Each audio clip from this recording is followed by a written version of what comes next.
Hi gamers, it's Marina, and today we got a brand new announcement, the reveal of Season 8. 2 days before I had expected. I was predicting that this Thursday we'd be getting our first announcement, but they surprised me. They came early. We got some new information today.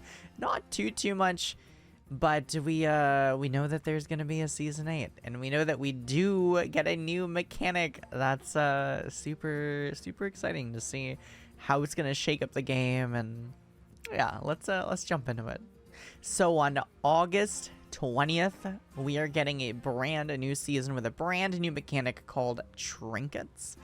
Now, Trinkets, when I look at them, they basically just kind of seem like quest rewards, and that's actually how they describe them. They say they're kind of like quest rewards. But instead of everyone having to do something in the game to earn their quest, it looks like everyone just gets them at turn 6 and turn 9. It's interesting to see, because this is a bit different than quests. First of all, for quests, you know what your quests are just a few turns in. I believe it's on turn 3 or 4, you would be choosing your quest reward, and you can basically start building around that quest reward, right? Now with Trinkets, you're waiting until 6 and until 9, and typically by turn 6, you've already got something going. Now, it's possible with some boards to be able to pivot if you've got some stability already, but if you're struggling, if you haven't quite gotten something that's been keeping you alive, or if you already are like so hard baked into like some really strong board setup and you don't get any trinkets to synergize with that, that's going to be something that's going to heavily impact the game. Yeah. Getting this on 6 and then on 9. 9 is pretty late game at that point. You should already have your stuff set up, so it's I'm really curious to see how this is going to work compared to quests. Quests seem to impact games a lot earlier with how you're building out stuff. With this, it seems like you're going to be either getting really lucky or you're going to get trinkets that may not help you, right? And we look at these ones that they're giving us as an example. We have a Holy Mallet here, which is start of combat, give your left and rightmost minions a divine shield. Okay, that seems like that's going to be decent no matter what you're doing. This seems kind of like an all-arounder. We've yet to see what dragons look like in this new season, so if we still have a poet or a Terracosa or anything that gives you those permanent combat stats, this might be really good. We'll see. Booty Bay Brew. Whenever you spend a gold, give a friendly pirate +1/+2. This is this has me asking questions, because it's worded whenever you spend gold. So does this mean if you buy a 1-cost spell, or if you spend 10 gold to upgrade your tavern, are both of those only upgrading a single pirate +1/+2? Because it's not per gold, right? So it seems like it then puts a whole nother level of, if you're playing pirates and you get this, it makes more sense for you to be cycling, which is normal for pirates, but buying cheaper cards, not spending large amounts of money to tier up and things like that, because then you're wasting potential of these buffs. I don't know. That's interesting.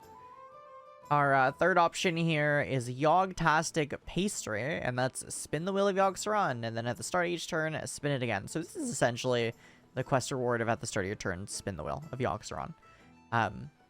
Assuming the wheel is going to be the same as it was in this past season with buddies, the wheel's in a really strong place. Interesting to see that this costs 5, and the other quests we looked at already cost 3. So there is some trade-off there on how much you're getting. So when you go into turn 6, you have 8 gold. So assuming you're spending 5 gold on a trinket, that's leaving you with 3 gold to like buy a minion or something.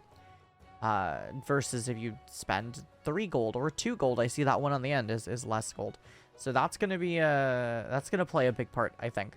Depending on where the state of your board is too. If you've just been losing every single fight, and you've just been like struggling to get something that is keeping you afloat, and then you get a great expensive trinket, it might not work for you, because you might grab the trinket, have your board in a poor state, and still lose the game before you can get, take advantage of that big trinket. So we'll see what happens, but overall, spinning the Willy Oxeron is pretty decent. I've seen some quests we'll be looking at, or not some quests, I'm already confusing them. Some trinkets that seem very good. So I'm curious to see where they all go. I think kind of like quests and buddies and as it has been historically, I think we're probably gonna have some really OP trinkets that are like, if you buy this one, you basically just win the game. We'll see what ends up happening. That's my prediction though. I think we're gonna have some of those trinkets that we're gonna be upset about when you see someone grabs it. Our last trinket here is a colorful compass. Get a random pirate at the start of each turn. Get another.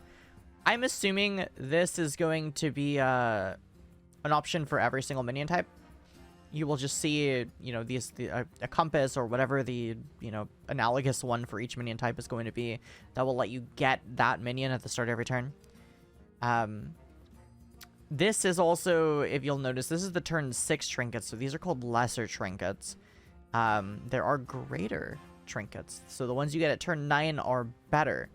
So if we look down here, we actually have some example of greater trinkets. And these are 2 greater trinkets of the ones that we just looked at. That Booty Bay Brew, which buffs your pirates by, or buffs a pirate, I should say, not all of them. Buffs a pirate by +1/+2 every time you spend gold. Well, the greater version that you could get on turn 9 buffs it by +2/+4. And it does say that you can diversify or double up on your effects.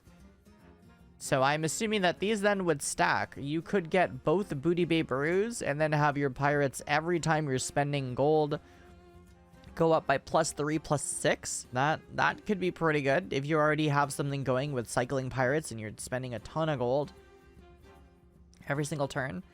That could be okay. That could be pretty decent. And then we do have, like I just said, a buffed version of the compass, the greater version of the compass, where you're getting 2 random Naga at the start of every turn. Getting 2 random of a card every turn is pretty good.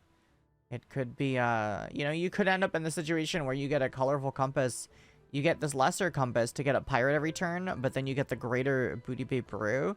So you're getting more pirates to cycle, get more gold, and spend more gold. That's a decent combo. I'm assuming there may also be a trinket that just generates gold for you somehow, or it does something like that. Over on their Twitter account, the Hearthstone page did reveal a few more new cards. So we can take a look at some of these. We have some new trinkets specifically. One of the trinket is a designer eye patch. You only need 2 copies of a pirate to make it golden. Now, this is a designer eye patch. It's also not clear if this is greater or lesser, because that is just blank here. So I don't know. But seeing that it's designer eye patch, I feel like this is a pirate only trinket. I feel like we're not going to see these with every single minion type unless we have a different item. And they call it something that's not a designer eye patch. It feels very pirate coded. So, yeah, we'll see how that goes. But there's again, a lot of questions. I feel like that's how we are right now. We're getting these teasers, so we have a lot of questions as to what's going to happen. But the fact that it's not shown as lesser or greater, I don't know why. All right, our next one, Spite Scale Sushi Roll. Get a Spite Scale Special. Your spellcrafts cast twice. That's pretty good. That's pretty good, especially when you think about something like Crooner. If, assuming we still have Crooner, we don't really know what cards are staying, what cards are leaving. But in that situation, something where every time you cast the spellcraft, it buffs itself permanently, that's pretty decent. Now, when it says get a spite scale special, I don't know what that is. I don't know what like does this like get a spite scale special? Is that just flavor text saying that you have access to this power, which is already inherent in the fact that it's trinket? Or is this a special card? A spite scale special? I don't know if it's a minion. I don't know if it's a spell. I don't know if it's a spellcraft. Like, I'm not really sure what that means. But, yeah. This also feels... This feels like a greater trinket. This feels really strong for, like, a lesser trinket if you're, like, set up to play Naga. What would the greater counterpart even be? Would your spellcrafts cast 3 times? I don't know. I don't know what we would even expect here. Alright, another one. Exquisite Dishware. At the end of your turn, get a random minion of each different type you control. This seems very good. Card generation is always nice. It is a random minion, so some things could be useless. But for anything where you're doing cycling, if you have a hero that benefits from selling minions, such as Florgal or Ozumat, right? You can be generating yourself a bunch of minions. Also, it's end of turn. So that means with Drakari, assuming that Drakari Enchanter is not leaving, which I would be shocked if it is, but a card like Drakari Enchanter allows you to double your end of turn effects. So if you have a board full of, 7 different minion types, well, I guess it would be 6 if you had Drakari. 6 different minion types plus a neutral Drakari, you could be getting 12 cards at the end of your turn, which you wouldn't even be able to have because you only have a 10 card hand limit. But point is, you can fill your whole hand pretty easily with this. All right, here is the big one that I don't know how this is gonna go, but get a random tier 7 minion at the start of each turn. Get another.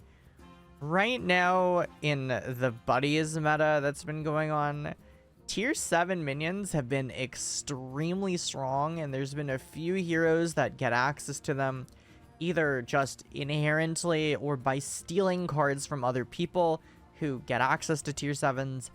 And it seems like a lot of the time when someone gets a tier 7, or especially multiple tier 7s, they just kind of win. So this is one that I'm not looking forward to. I actually, it sounds cool to have and to play, but oh my gosh, like the thought of just game after game, some one person in the game getting this trinket, and then in like 3 turns they just have a golden obsidian ravager that is just like destroying everyone.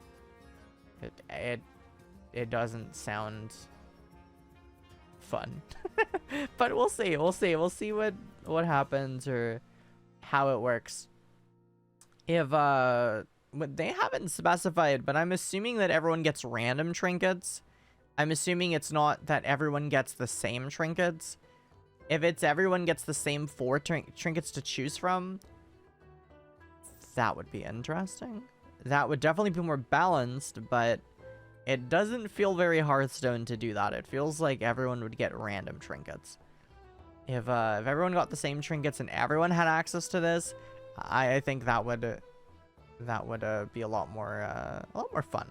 But that's in that situation, it reminds me more of anomalies, because that's why anomalies were really fun for me, because it was like quests, but everyone was on the same even playing field, instead of some people getting really good ones and some people getting really bad ones. So we'll see. We do have a new hero, Marin the Manager. Seems pretty cut and dry. It's really going to depend how strong these trinkets are, but Marin the Manager, their hero power is basically just on turn 5, 1 turn before everyone else, you get to buy a trinket. Now, it's not a free trinket. Also, that's something to note. you don't just choose a free trinket, you still have to buy it. So on your turn 5 with 7 gold, you have to choose to spend some of that gold to get a trinket. Now, I'm assuming that having an extra trinket over everyone else is going to be a good thing. You know, you're gonna have an advantage having 3 trinkets instead of 2. But is it game winning? I don't know. We'll have to see how the trinket meta stacks up. But I feel like from our history with quests, we see that, yeah, sometimes some quests are pretty game winning and some are not so much. So there's not a lot of information out. They are going to be putting out more details as time goes on. We're going to be getting new reveals every single day from here on out. The next 2 days will be at 12 p.m. Pacific, and then every day after that will be at 10 a.m. Pacific. So yeah, you can catch the information out. I will be doing these little update videos every single day with the new information. So you'll be able to see that. And then at the end, I'll compile everything into one kind of big video where I talk about what stands out to me now that we know what the new cards are going to be and such. And yeah, because it's one thing to look at the new pieces one at a time and to make predictions, but when you actually get to reflect on everything at once, I think that's going to be the really cool thing to come back. So if you aren't already subscribed, subscribe to us, since we'll be giving you new updates every single day, and we'll also be, you know, talking about our predictions and theories for what might work and what probably won't work in Battlegrounds. Yeah. But overall, super exciting. I can't wait to see the new tavern. I can't wait to see how everything shapes up. It'll be a good time. Yeah.